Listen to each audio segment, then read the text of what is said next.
ನಿಮಗೆ ಆರೋಗ್ಯದಲ್ಲಿರಬೇಕಾ, ಎಲ್ಲರನ್ನು ಪ್ರೀತಿ ಮಾಡಿ. ಅನಾರೋಗ್ಯದಲ್ಲಿರಬೇಕಾ, ದ್ವೇಷ ಮಾಡಿ. ಈ ದ್ವೇಷದಷ್ಟು ದೊಡ್ಡ ಅನಾರೋಗ್ಯಕ್ಕೆ ಕಾರಣ ಬೇರೆ ಇಲ್ಲ. ಅದು ಆ ದ್ವೇಷವೇ ನಿಮ್ಮನ್ನು ಕೊಲ್ಲೋದು, ಆ ನೆಗೆಟಿವ್ ಥಾಟ್ಸೇ ನಿಮ್ಮನ್ನು ಕೊಲ್ಲೋದು. ಮತ್ತು ನೀವು ಸುಮ್ಮನೆ ಇದರಲ್ಲಿ ಕೊಲೆಸ್ಟ್ರಾಲ್ ಉಂಟು, ಇದು ಅಂಬಡೆ ಒಳ್ಳೆದಲ್ಲ, ಇದು ಪೂರಿ ಒಳ್ಳೆದಲ್ಲ, ಇದು ಸುಮ್ಮನೆ ಒಳ್ಳೆದಲ್ಲ ಅಂತ ಹೇಳಿಯೇ ಸಾಯ್ತೀರಿ ನೀವು. ಏನಾಗೋದಿಲ್ಲ. ಕೊಲೆಸ್ಟ್ರಾಲ್ ಉಂಟು. ಪ್ರೆಸಿಡೆಂಟ್ ಒಬಾಮಗೆ ಬೆಳಿಗ್ಗೆ 6 ಮೊಟ್ಟೆಯ ಆಮ್ಲೆಟ್ ಆಗಬೇಕು ಅವನ ಬ್ರೇಕ್ಫಾಸ್ಟಿಗೆ. ಎಷ್ಟು?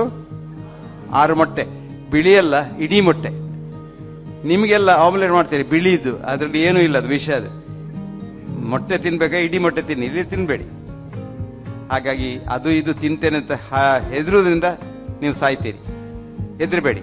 ನಾನು ಹಸಿವಾದರೆ ಊಟ ಮಾಡ್ತೇನೆ, ಬಾಯಾರಿಕೆ ಆದರೆ ಕುಡಿತೇನೆ, ಆಕಾಶ ಕೆಳಗೆ ಬೀಳ್ದಿದ್ರೆ ಸಾಯುವವರೆಗೆ ಬದುಕ್ತೇನೆ ಅಂತ.